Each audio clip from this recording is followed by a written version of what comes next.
What's up guys, it's Project and it's finally here. These are the best weapons for each weapon type that are worth your investment, whether it be making them to use in builds and or spending precious warrior or hero stones on to augment. Now of course best is mostly subjective, so these choices are based off my opinion or what I've seen to be used most often. I'm limiting this to the top 3 for each type as those are the most relevant to make, and most people don't make more than 3 weapons anyways. Of course, this doesn't mean other weapons that aren't in these lists aren't viable. Everything is viable, as skill matters much more than the weapon or armor setup, but more often than not, these weapons will outperform the rest, whether it be damage or utility, and you should have at least one of the top 3 in your arsenal if you're using that weapon class. Note, I am factoring many things like sharpness, elementless, augments, affinity, elemental effectiveness, etc. when making these choices, as well as backing up my choices with using calcs for physical damage to determine what's best on average for those types. I'll leave a link to the calc I use in the description if you want to tinker around with it. I personally find it super handy when deciding weapons to use, as facts speak louder than opinions. The calc does all the math for you, you simply need to plug in the numbers. Considering weakness exploit is being used by everyone and should be used for most weapons, level 3 weakness exploit will be factored in for nearly every comparison. Also, these choices are as of patch 2.0, their positions are subject to change when new weapons or armor setups are added in the future. But without further ado, if you're ready for a long-ass in-depth video, let's get started with part 1. Starting off with my favorite weapon type, the Hammer. Hammer, like a few others, reigns supreme in Raw, so Elemental is generally not the best way to get the most damage out of Hammer, so considering that, these weapons are the best Raw for your buck. Coming in at number 3 is the newly added Deviljho Hammer, Devil's Crush, with a whopping 1196 base attack and easily getting white sharpness within 1 handicraft, or a huge chunk with 5, this beast literally will crush anything it hits. Being rarity 7 means 2 augments to use, and has high Elder Seal. Despite the big negative affinity, you should already know that means little if the high Raw towers over other weapons. This is the second highest Raw hammer, and it comes in at a final attack with an attack and affinity aug at 333. Add 210 Dragon for Dragon Week mons, and you got yourself a Dragon Crusher. Coming in at number 2 is a dark horse I seldom see people use, but one I swear by, and that's Bharath Breaker 3. It's got triple augments and a level 2 and level 1 slot.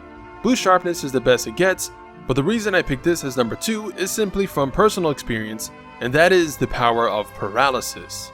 With free element level 3, you unlock its full parry hacking abilities, and with triple paralyzed jewels, you can get 480 para. This is what I call hidden DPS, as you can parry a monster a couple times in a fight, even in multiplayer, which means more DPS that other hammers don't get, since the monster locks in place for a good 5 seconds or so when para-haxed, which leads to more damage and potentially a knockout you otherwise might not have gotten with a pure raw or non-status hammer. I love this so much I made a build video for it if you want to check that out, but this is definitely my favorite and is the best para-hammer.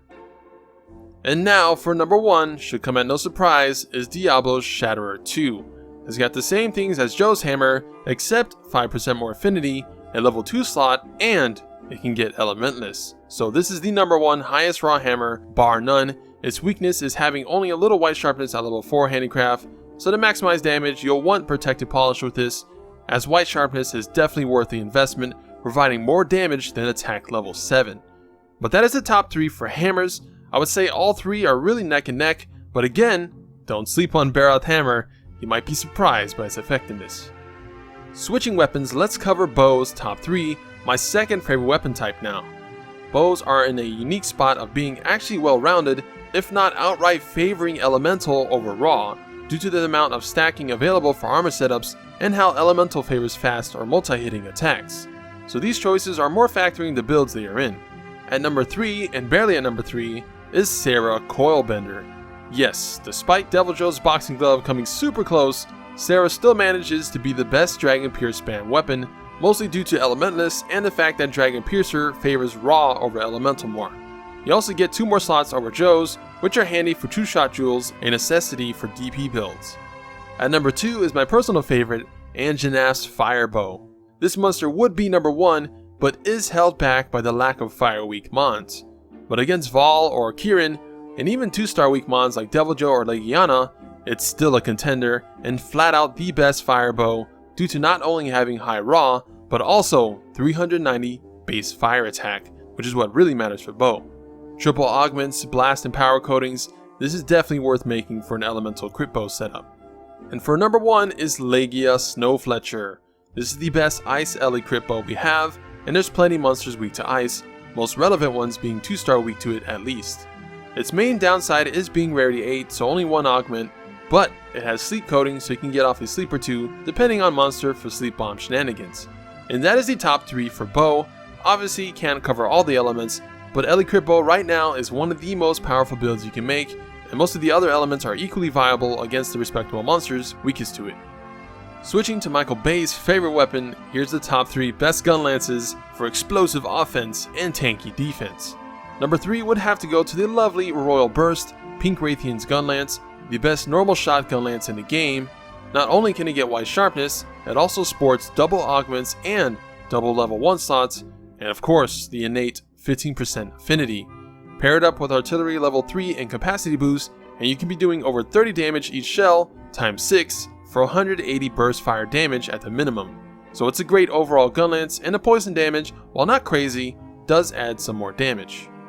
At number 2 would have to be Zoras Earthshaker, the best long shelling gun lance in the game with level 4 long. The playstyle for this will be focus level 3 and artillery level 3, charge long shot playstyle, allowing you to get over 100 damage per long shell, which bypasses weak points so you can get the full damage every time regardless where you hit. While I personally don't find the playstyle to be that fun, it's definitely a strong option that's solid in any battle, but ultimately is limited by artillery and bombardier food skill for increasing damage past the base damage.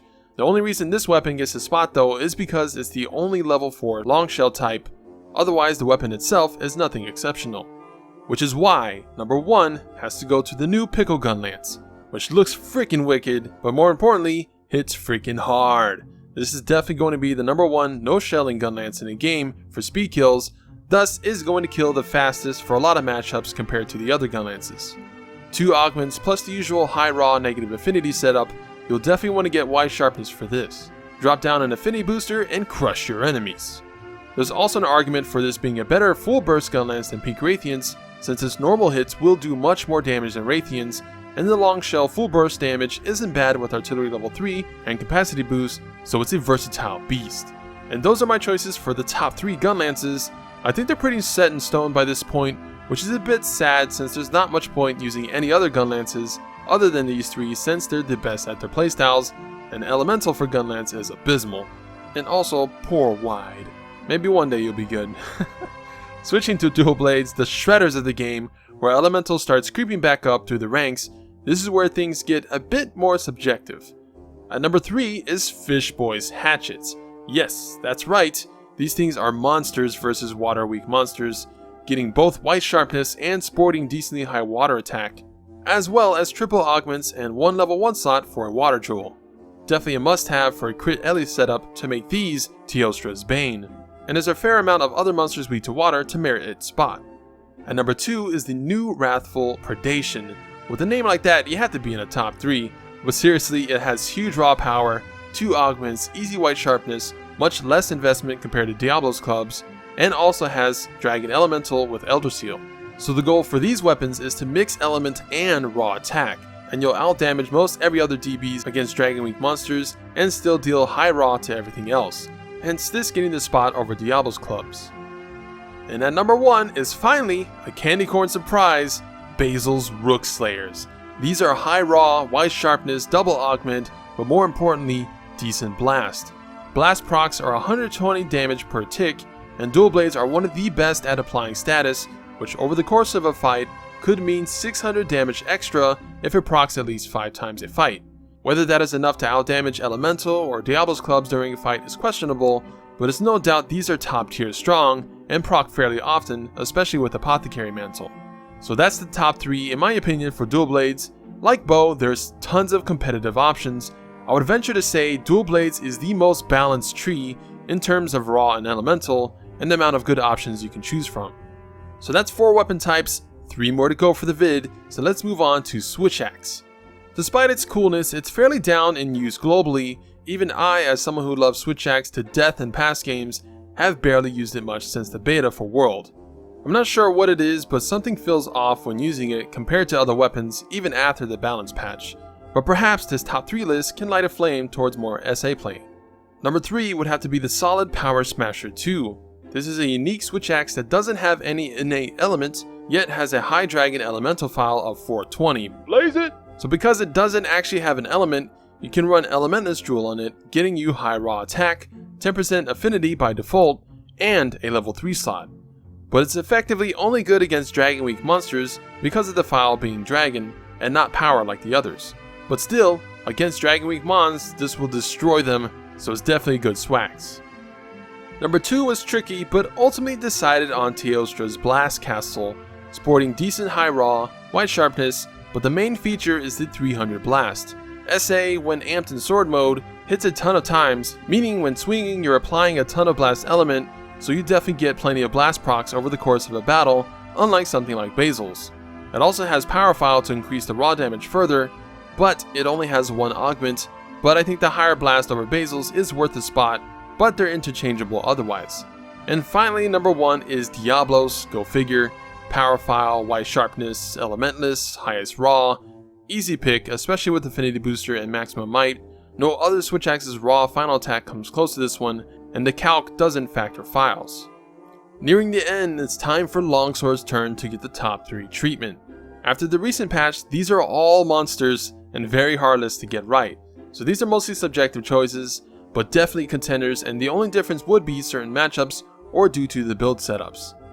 Coming in at number 3 is Zora Magdaros' Facultus. People underrate the effectiveness of applying element or status for Longsword, and it's actually fairly effective, and with high raw and the highest blast Longsword, you'll be doing great damage and blast procs will rack up. It does only get blue sharpness, but Longsword's Spear Blade is bounce proof, so you won't be deflected even if you go down to green. 2 augments and a level 2 slot, it's definitely an amazing sword with a respectable 297 final attack. Again, this does not include the 3 to 5 blast procs you're likely to get in the fight versus some monsters. At number 2 is the new Dragon King Reaver Calamity. This one crushes the other dragon swords, sporting high raw, higher elder seal, 2 augments, and decent dragon element. This gives number 1 a run for its money versus Dragon Weak mons, so definitely worth the craft.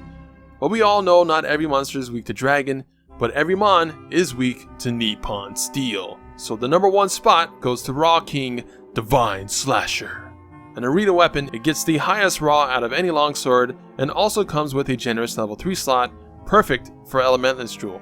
So it takes the number 1 spot, and it's no wonder it's used by everyone. And finally we come to the last weapon type I'll cover for this video, part 1 of the best weapons to make for builds or spend your augments on.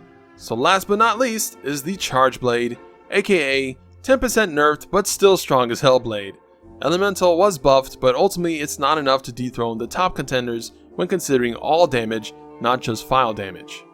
Coming at number 3 is finally a Nerg weapon, the Brush of Devastations Thorns. This makes a spot due to the high raw, but more importantly, innate massive blue means you don't have to waste stuff on handicraft, so you can avoid sharpening for most single mon battles. Impact file means you get the raw damage of artillery and such for high file damage, so definitely a perfect well-rounded weapon. At number 2 we have Jagras Escudo Tri. Triple augments, level 3 and level 2 slot, great blue sharpness with handicraft, and elementless. This does a lot of damage provided you can get the augments, but definitely more customizable than Nerg's, and of course has impact. And finally, the last weapon for the number 1 spot for Charge Blade is... Oh, it's my sweet goodness! Surprise, it's Diablos. Wow. But that is it for my top 3 ranked weapons you should really freaking make if using said type. These are the best in class, you'll do no wrong by making any of them. Of course, the ultimate goal is to have fun and choose what you want. The game isn't particularly hard enough for top whatever to matter much, so have fun. Part 2 of this series will cover the remaining 7 weapon types, but will be done later in the future. I have made builds with some of these weapons if you'd like to check those out, and I plan to make more builds with some weapons shown here as well. You can check the build playlist in the end screen annotation or in the description. I hope you enjoyed the video, and if you did, give the video a like and let me know what you guys think of my choices, as I'm sure some will have differing opinions. So sound off in the comments below if you would change anything regarding my rankings. And if you'd like to see more videos like this, or build videos, or streams, and everything Monster Hunter, subscribe for more Mon Hunt epicness.